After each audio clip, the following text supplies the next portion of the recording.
In today's video, I'll show you how things are looking in my yard and garden these days. It was an empty dirt lot 6 years ago when we moved in, but now my backyard is a little slice of paradise. I'll show you what's growing in my vegetable garden this year, show you how some of my trees have grown, what plants are blooming at this time of the year, tell you about a new tool I have that I really love, and I'll share the secret behind the deep green color of my lawn. This is what our backyard looked like 6 years ago in the spring of 2020 as they were completing the construction of our brand new house. And here we are today in 2026 with the camera roughly in the same spot as it was back in that shot from 6 years ago. Look how far things have come from an empty dirt lot in 2020 to the backyard of my dreams. Let me take you around and show you how things are looking in the yard this year. There are 4 Redpointe maple trees that run down the center of the lawn here in our backyard. One's kind of a runt. The other 3 are quite a bit taller. I didn't put the trees in right away when we moved here in 2020. It wasn't until the next spring, the spring of 2021, that I planted these. I think they were about 12 feet tall when I put them in. So let's use the drone to measure how tall one of these tall ones is now. Here's how we do that. This is the display I see when I fly the drone. Notice that the altitude is shown in the lower left corner. Currently it's 0 feet. Now I'll just fly the drone up until the top of the tree is in the center of the screen. And notice the altitude number is increasing. Oh, whoops, I flew a tiny bit too high. So let's just subtract about a foot from the number displayed and say the height of the tree is 26 feet. So if they were 12 feet tall when I planted them 5 years ago and they're 26 feet tall now, that means they grew 14 feet in 5 years. Now here's the cool part. Imagine them 5 years from now.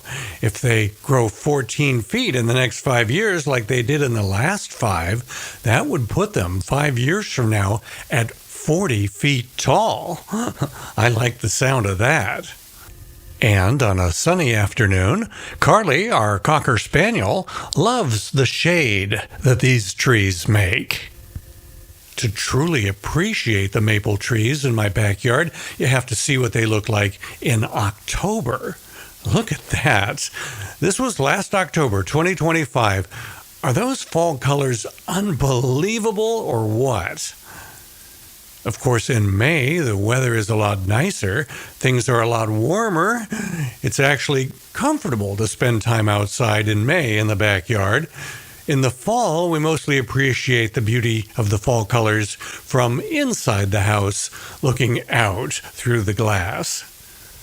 I have a lot of trees and bushes here on my half-acre property, and I used to do my trimming of the trees and bushes the old-fashioned way with a tool like this or a pair of pruning shears like this, but I met a guy that actually changed my life by introducing me to a much better way, a battery-powered DeWalt electric pruning shear. Let me show you how easy that makes pruning a branch off of a big tree.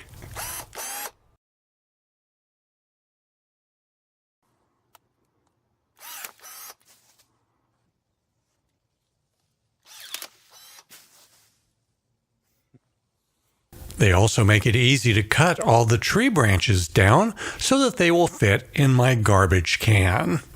If you do a lot of pruning, you need to get one of these.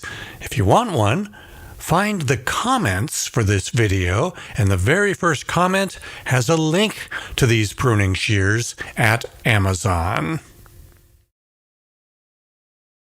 I'm very happy that when we designed our backyard, we spent the money to have this cement walking path put in. It circles all the way around our lawn. That way we don't have to walk on the grass to get from one part of the yard to another. On the left, that splash of color there is creeping phlox. April, May, and June are when that blooms. We also have a different type of phlox, Woodland Phlox, that blooms after the creeping phlox has finished blooming. This is a picture of it from last summer. We get months and months of blooms from these plants. They're called moss verbena. They drop seeds in the fall, and every spring they pop right back up. Speaking of things in bloom, my wife loves the smell of lilac in bloom. This is a Korean variety of lilac that we grow in a pot. We also have a different variety of lilac growing in some other parts of the yard. They're very easy to propagate, so I've been working on spreading little baby lilacs along parts of our block wall fence. One of the first things to bloom each year is our peach tree. This is a video I shot in March. And now our peach tree is full of lots of peaches. So many we've had to thin them out so they don't overload the tree.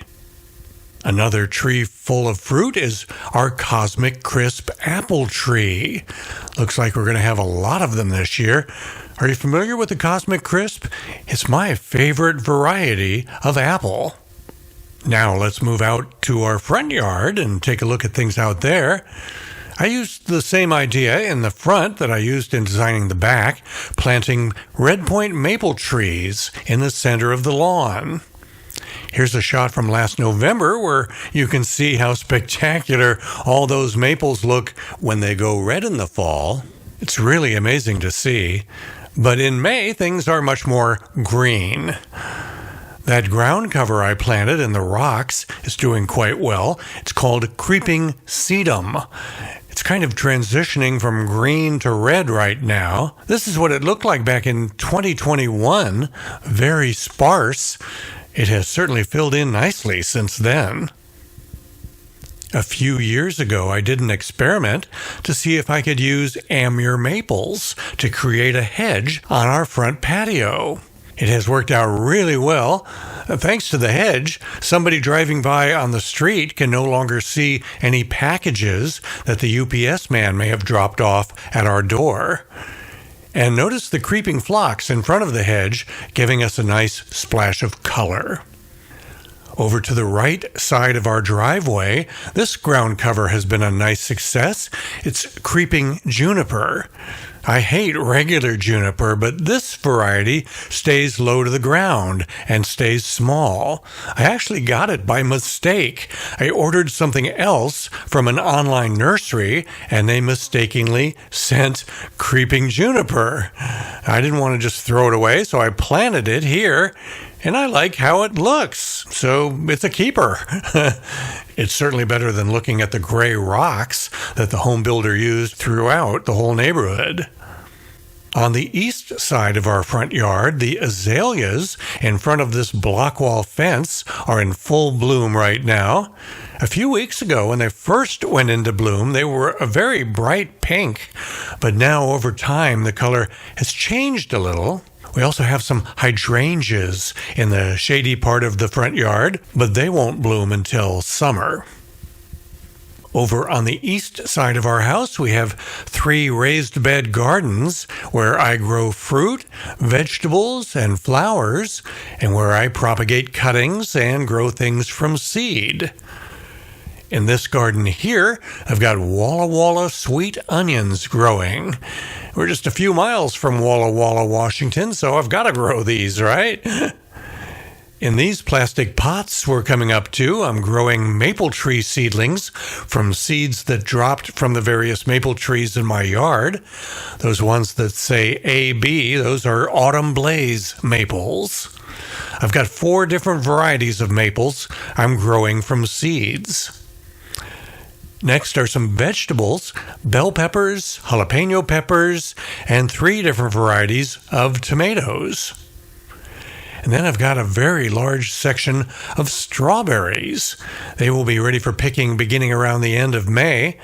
My wife cuts the strawberries up and puts them on top of ice cream for me, or blends them into strawberry milkshakes or strawberry smoothies. You can see it'll just be a few more weeks before they're ready for picking.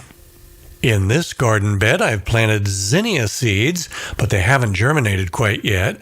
You can see the pansies that I planted in the cinder blocks are doing great.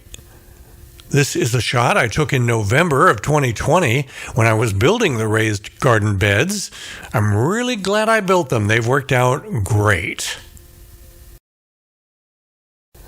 This part of our house right here is the sunroom we had built for us last summer. Over the winter, I used it as a greenhouse.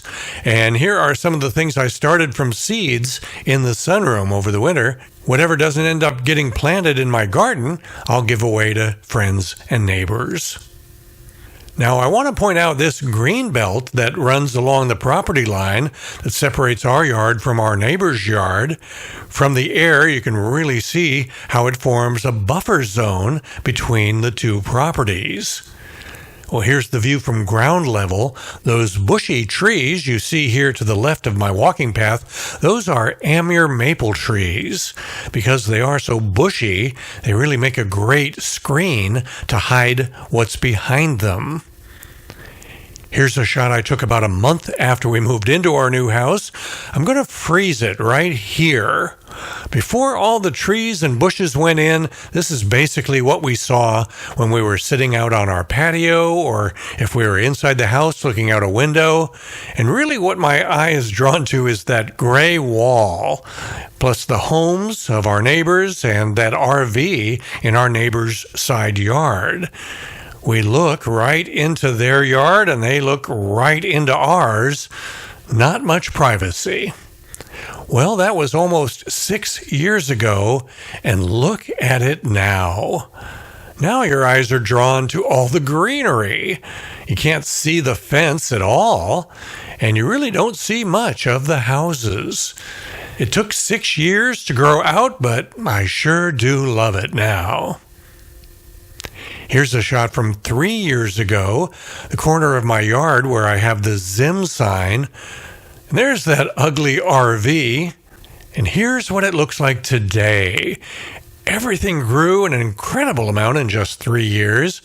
I love the way this looks now, especially the evergreen trees, which are green giants. The Amur maple trees lose all their leaves in the fall, so they're bare and kind of ugly through most of the winter. But I did a smart thing and planted a line of green giants behind the Amur maples. And the green giants are evergreens, so even in the winter, we have a row of green trees along the property line. These are some 1-year-old green giants I successfully propagated last year. I took some cuttings, dipped them in rooting hormone powder, and was able to get them to grow roots. This is one I rooted 2 years ago as my first test. It's about 3 feet tall now. So after that success, I'm trying to root even more of them now. Finally, I'm going to share with you the secret on how I always manage to have the greenest lawn in the neighborhood with that deep, dark coloring. You're probably thinking that I just throw a lot of fertilizer at it, and I definitely do, but lawn fertilizer by itself is not actually what gives the lawn that deep green color. Fertilizer helps get the grass healthy with thicker blades that grow faster, but to get that deep green color, the grass needs iron. Some lawn fertilizers have iron added to them, and that's definitely the type of fertilizer you should be using. If you don't see iron listed on the packaging, that is not the kind of fertilizer you should buy. In addition to using a fertilizer that has iron in it, I also add additional iron to my lawn to get that deep green color. Walmart.com sells at a fairly decent price a product called Ironite. That's what I use. If you order the 30-pound bag, they ship it for free, so you don't even have to go to the store. You put the Ironite in a drop spreader and apply it to your lawn, water it real good every day, and then about a week to 10 days later, you will start to notice your lawn getting really green. Well, there you have it. A look at how things are going in my yard and garden this year. Seems like it gets a little more beautiful every year as the trees and bushes mature. Hey, look at the house across the street. You can see that a professional landscaping company is over there right now. They come twice a week to mow and maintain my neighbor's lawns. Take a look at those lawns across the street. Compare them to mine. Would you agree with me that I'm doing a much better job than the pros are? Spring is a great time of the year here in eastern Washington. You can see the Columbia River runs right past our neighborhood. It is the source of all of our drinking water and all the irrigation water we use in our yard. The irrigation water is so abundant that it's not even metered. We pay a low, flat rate for it. I'm going to be doing a river cruise on the Columbia River later this month. That'll be the subject of my next couple of YouTube videos. Subscribe to my channel if you want to be sure not to miss them. I'm Jim Zim. Thanks for watching.